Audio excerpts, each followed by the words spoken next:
Hello guys, magandang araw. For today's video guys ay magpapakain muna tayo ng mga alaga natin guys. Bago ang lahat guys, bali nag-prepare muna ako ng kanilang pagkain guys para pakakain silang maayos. Bali kumuha lang ako dyan ng pagkain na guys, yung lagi kong ginagawa guys, yung naglalaga ko ng gabi guys para gawing pagkain nila guys. Yan yung ginawa ko kahapon guys na gabi guys, bali gilaga ko yan siya buong gabi. Then yun guys, kumuha na rin ako ng tiki-tiki o yung darak na tinatawag na guys. Bali yan, gawin ko dyan guys. Bali mix ko lang yan siya guys para maging madami yung kanilang pagkain guys. Ganyan lang yung technique guys para maging marami yung kanilang pagkain. Ayan. Pagkatapos yan guys,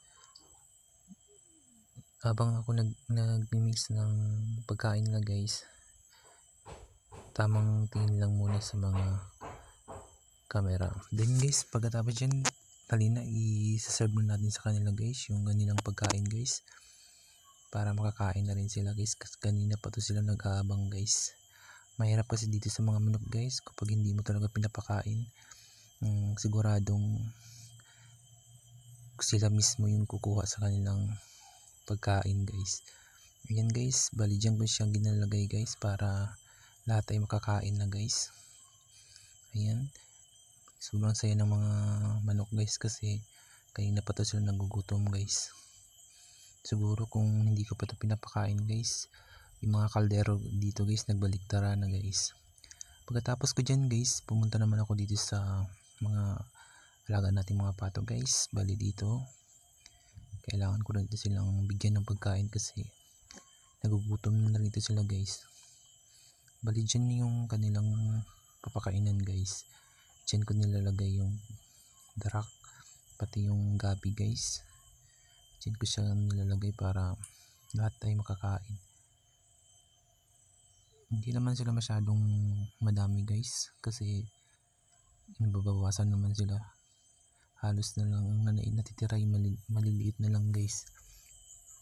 Kasi ang last time maraming malalaki pero pinabili na namin guys kasi mauubusan na sila ng pagkain kaya yun.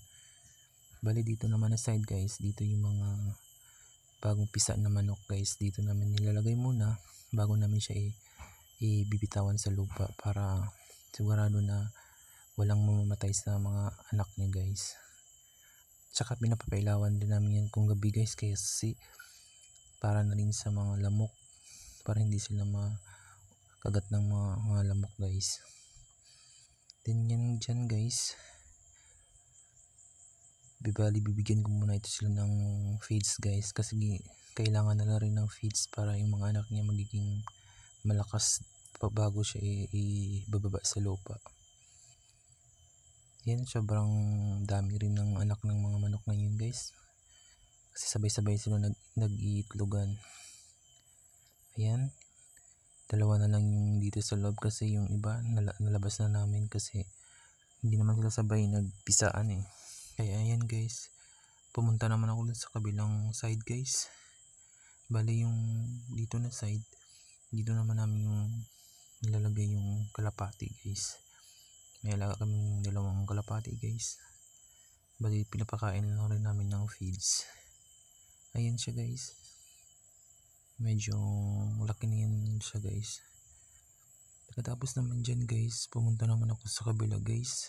Bali yung pupunta natin guys na area, yun naman yung para sa mga Peking duck. Ito na yun sa mga Peking duck guys. Kailangan natin siyang bigyan ng pagkain guys kasi nagugutom na rito sila guys. One month